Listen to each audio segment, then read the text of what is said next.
Viewers, welcome to Zero Point. We have a very special guest today. One of our very good friend, especially Bangladeshi community's very good friend, MPP from Beaches East York areas, Mr. Arthur Potts. Arthur, good morning. Welcome to the show. Well, Shubo Shakal, Halim. Thank you. A pleasure to for you to have me here. I'm delighted to have this opportunity to meet your audience in TV land and on the internet. Welcome. Thank you for coming. You were elected 4 years ago. That's right. For the first time. Absolutely. So why people should vote you again? Well, that's a great question. Elections are very important. I mean, that's the wonderful thing about our country, the democracy we get to experience. And elections are the opportunity for people to evaluate whether we've done a good job or not. And I know that I have worked extremely hard for the last 4 years. I've worked in my ministries, where I served as the parliamentary secretary or assistant to agriculture, food and rural affairs, for environment and climate change, and also for the Ministry of Transportation. And we brought forward a lot of really important bills, a very activist agenda. And so I think the people will look at what we've accomplished and they'll say, we want you to do more of the same. Wow, great. If we talk about some important issues people are facing nowadays, especially in hospital, employment, that kind of thing, you know that there is a wait time in emergency in hospital. That's right, yeah. What have you done, or do you have any plan for the next few years, if you get re-elected, to reduce those times? Yes, no, so the difficulties we've had in the hospital sector, people are aware of it. We have what people sometimes call hallway medicine, because there's no beds in the hospital and there's wait times. But what our government has been doing since the year I was elected, and going back years before that, is more money is going into hospital reconstruction every year. More money goes into the hospital's operating budgets. There's always more to do, but we are trying to address those issues. Particularly, we talk about wait times for various surgeries, like you want to have your knee replaced or your hip or your shoulder. Wait times for those surgeries, we have the lowest wait times in all of Canada. We've been very successful in getting those kinds of surgery wait times down. What we experienced in the last 6 months was a very major flu season, where we were totally unprepared for the numbers of people who came to emergency to get, and so yes, it became a problem. And we responded immediately by giving hospitals more money so they could hire more nurses.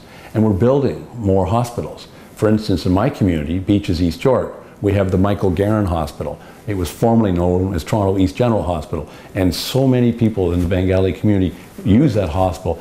We are putting almost $500 million to reconstruct a new patient tower wing, and then to reconstruct the hospital, so it'll be the best care hospital we could imagine. So I'm very proud that I worked very hard behind the scenes to make sure that we got the funding and all the funding we needed in order to build that hospital. So we're addressing wait times, more money into the system, more nurses, more doctors, and we're helping people in their communities by giving more responsibilities to pharmacists to help keep people safe. If everybody, for instance, got the flu shot, we would not have had the crisis that we had this time. So we need pharmacists and local nurses, nurse practitioners, to make sure people get the medical attention they need for things like that. Do you think there is a shortage of doctors for any reason? Well, you know, in 2003, when the Liberals were first elected, something in the order of 30% of people did not have a family physician. Well, we've changed all that. We've been training doctors, hiring doctors, and we are allowing nurse practitioners who are just a little bit not as highly qualified as a doctor, but they can do so many of the same things as a primary source of health care. So we have now almost 96% have primary physician care. So we've addressed that issue. So no, I don't think we have a shortage. Maybe in some specialty areas, but no, we're very well covered off in our doctors. Still, there's a lot of saying that people are doctors from overseas, they're driving taxis or something else.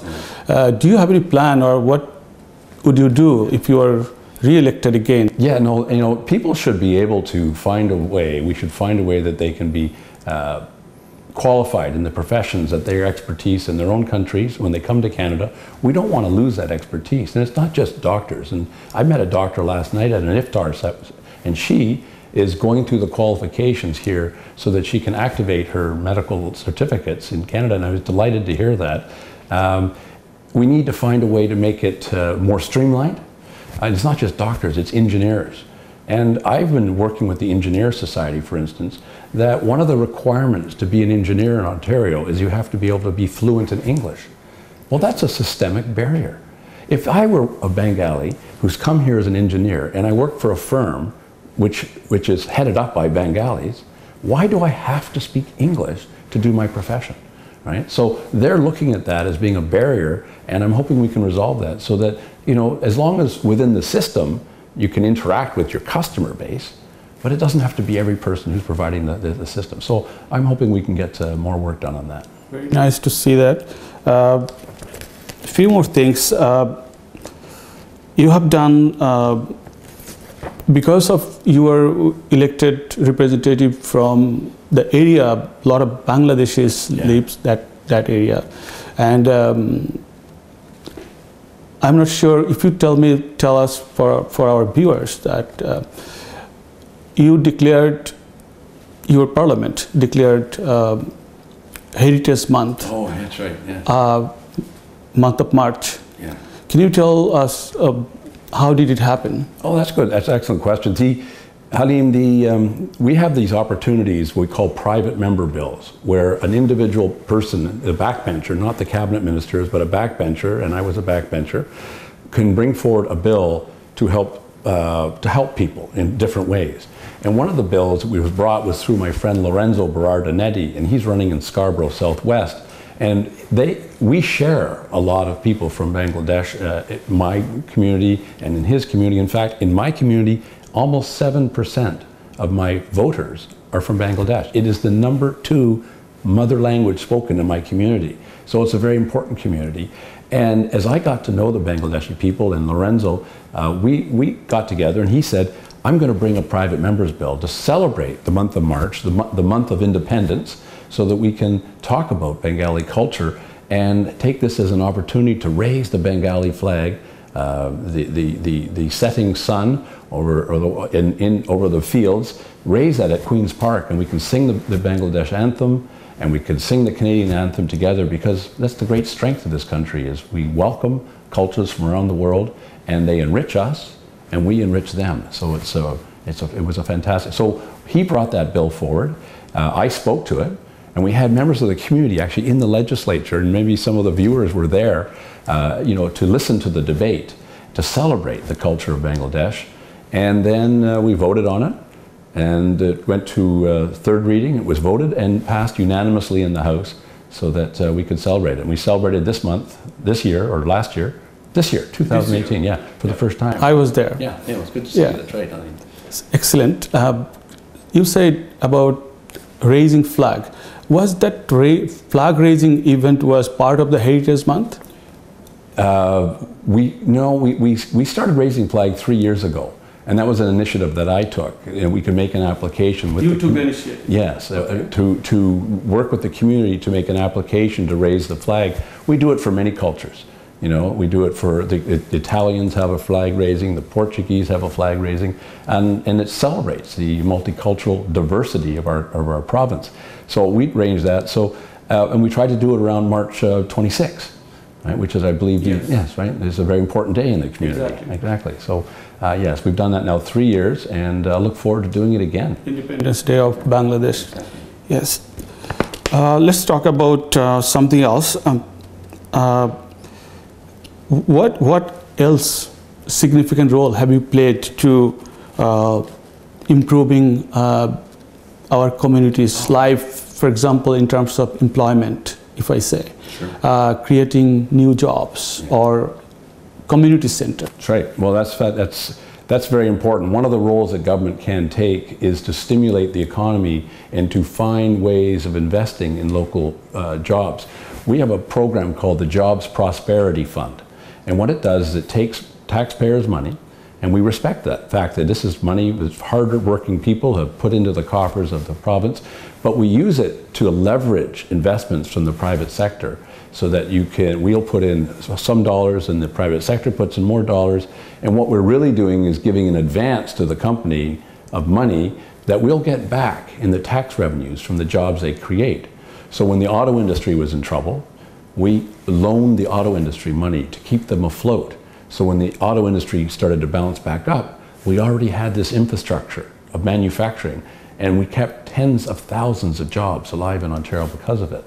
More recently, in my own community, we have the Peak Frains plant. They make Oreo cookies and crackers, right? And they're up in O'Connor, and about 450 jobs. Well, it's an old plant, and they were thinking of closing it. And I was able to work with our government in the Jobs Prosperity Fund. We got them $22.6 million. And they promised and have invested $130 million, right? So it's like a 6-to-1 ratio that they've improved the plant, they've added new production lines, and they're protected and added more jobs. So they have about 450 jobs were in the community, skilled jobs, high-paying jobs, and I was just delighted that we were able to accomplish that. So we now have the lowest unemployment rate in Canada at almost 5.5%. So this is a great accomplishment. We've actually managed this aspect of the economy very, very well. Yes, it is. Okay, the poll shows a little different this time. Looks like NDP emerged in the highest number at this moment.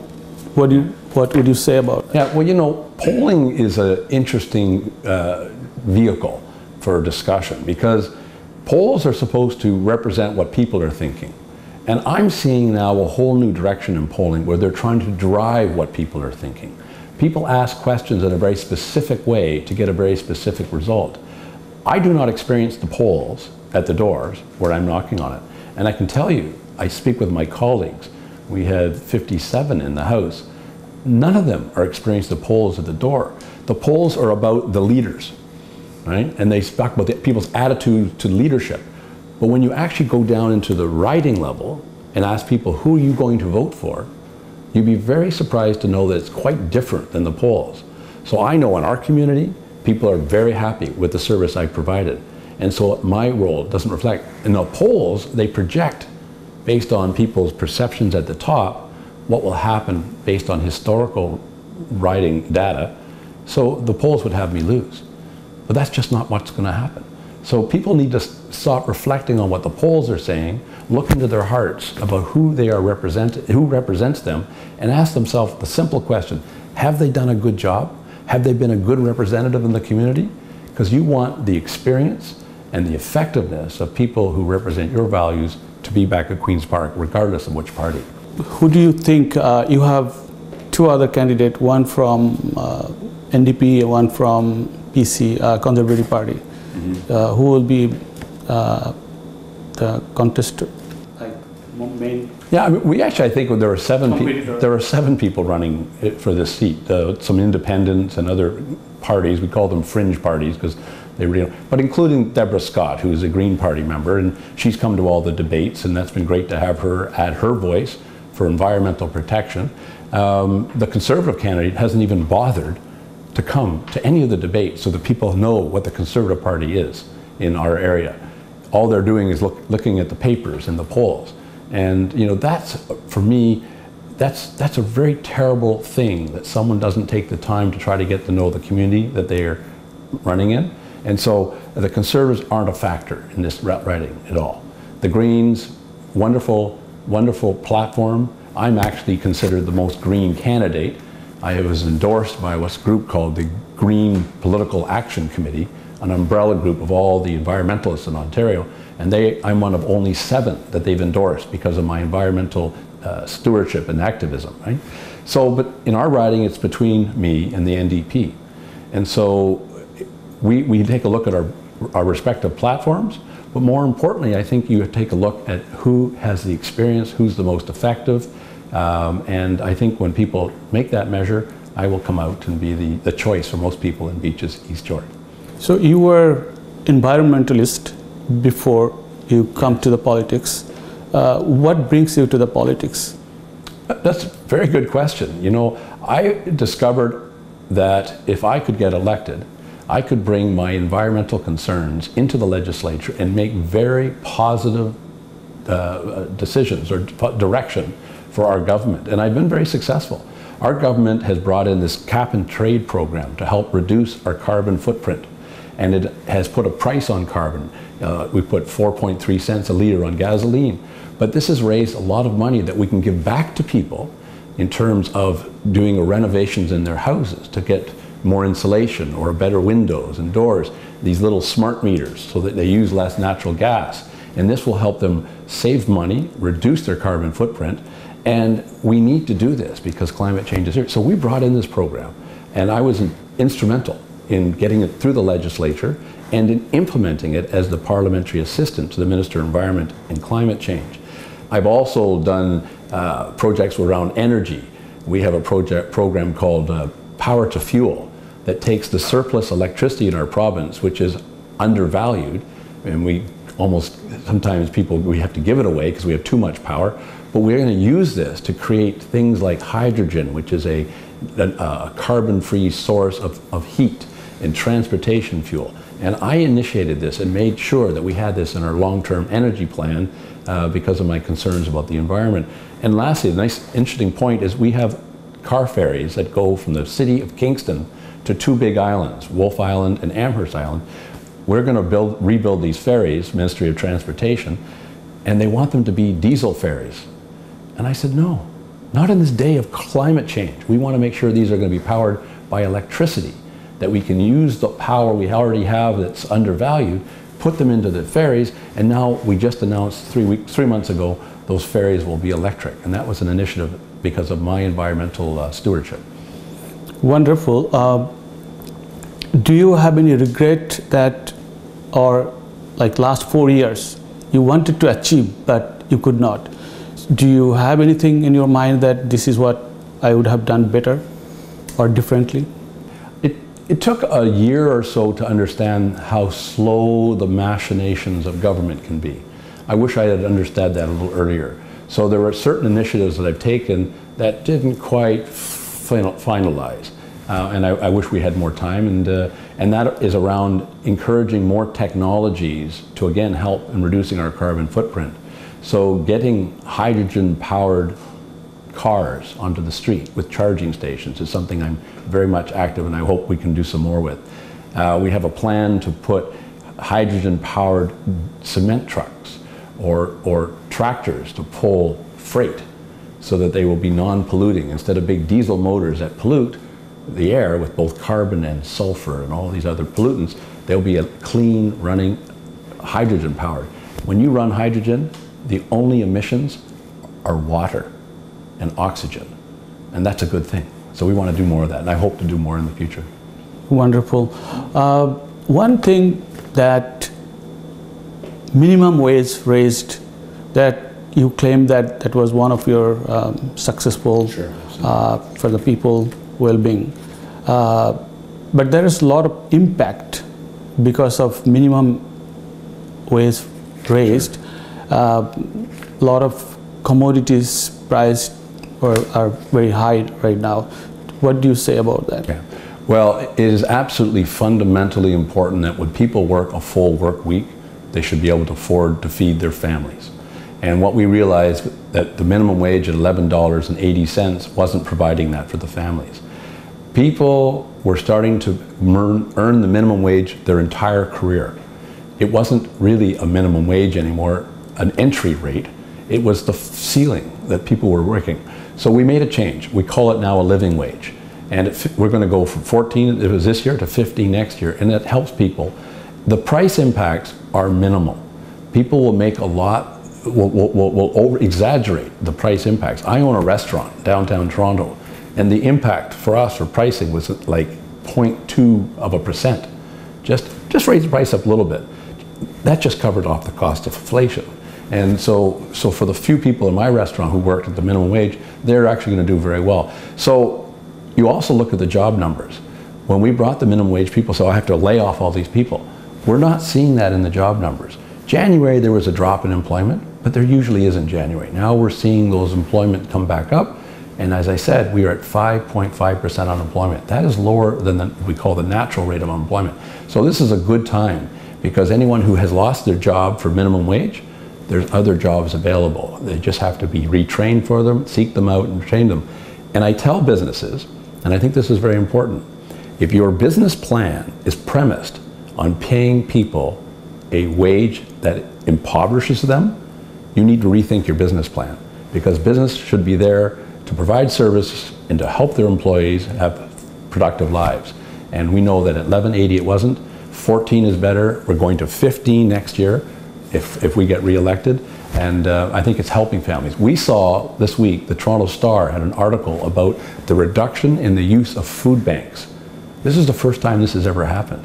And they are crediting things like our increase in minimum wage to this, changes we made to welfare systems so that when people make some money, the government doesn't claw it all back.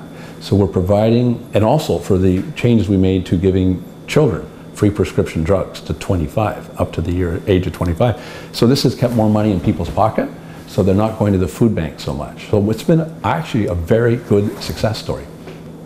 How about the tuition for the OSAP?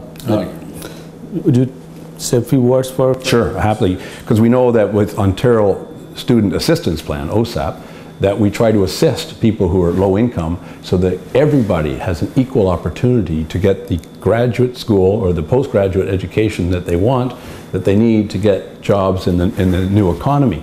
So we have made a decision that everyone's tuition should be free if their families are making less than $185,000 a year. And this is allowed, yeah. 185,000? Yeah. It's absolutely free to up to $85,000, and then there's a bunch of other metrics that you get most of it free up to about $185,000.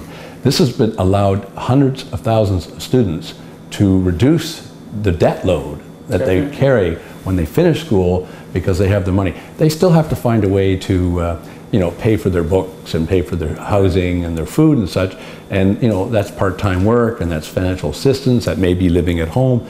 But we want to guarantee that everybody, regardless of their income, has an equal opportunity to get the education. So I'm very proud of that plan, and it appears to be working as well, to get the skilled people. And it's not just university, it's colleges, right, which are specially training into specialty jobs.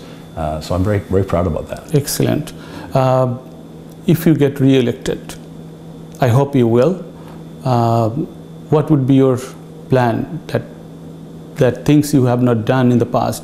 Do you have anything else to do in the next few years? Well, I hope to be able to focus my attention on some of these critical environmental issues around using our electricity system more efficiently. We have a generation system where we have too much power in the province of Ontario, right? And so we need to find ways that we use more electricity productively to displace the energy we use for gasoline and natural gas to reduce the carbon footprint. So we need to encourage the industries, the high-tech industries that are developing new technologies in this area. So I want to work very closely to build, and I think this will help all people, because if we use more of the electricity that we already produce, it'll make the cost of everybody's electricity come down. And so that's my plan, is to work very closely with our system to help reduce electricity prices by being more efficient and using it more wisely. Any plan for the next leadership race for Liberal Party? Serving is a calling, and we have an excellent premier right now. I know some people think she's not done well in the polls, but she's done very well on the policies, and so I support her completely. At some point in her life, she may decide that she's put enough of her personal, and it's a big sacrifice for her and her family, and she may decide to step down. And at that point, I will take a look and see if there's a reason that I should be running to bring a vision that continues this tradition or not. But I'm no spring chicken either, so maybe this is a younger person's game, but I would seriously consider if I thought the community wanted me to do that. Thank you very much. We are almost done. Do you have anything you want to say to the viewers? Anything more? Sure, I appreciate that, Halim. The critical issue in this election is who can best represent your community. I am at the doors all the time, and I'm hearing people say they're undecided if they're going to go this way or that way. And so they're making a strategic decision. And I'm concerned if they make a strategic decision just based on the polls, that they're getting the wrong information. What people should be asking themselves, have I done a good job? Have I worked hard enough for the community over the last 4 years and brought good policies to the province of Ontario and good investments into Beaches East York? And I think if people ask that question, no matter who gets elected as a government, you'll have a very effective, a very experienced person representing you at Queen's Park in Beaches East York. So on June 7th, I ask that you vote Arthur Potts, the Liberal candidate for Beaches East York. Thank you. Thank you very much, Arthur. Thanks for coming. I wish you all the best. Dhonnobad, Halim. It's been a wonderful. Dhonnobad. Viewers, thank you for being with us. Hope to see you again.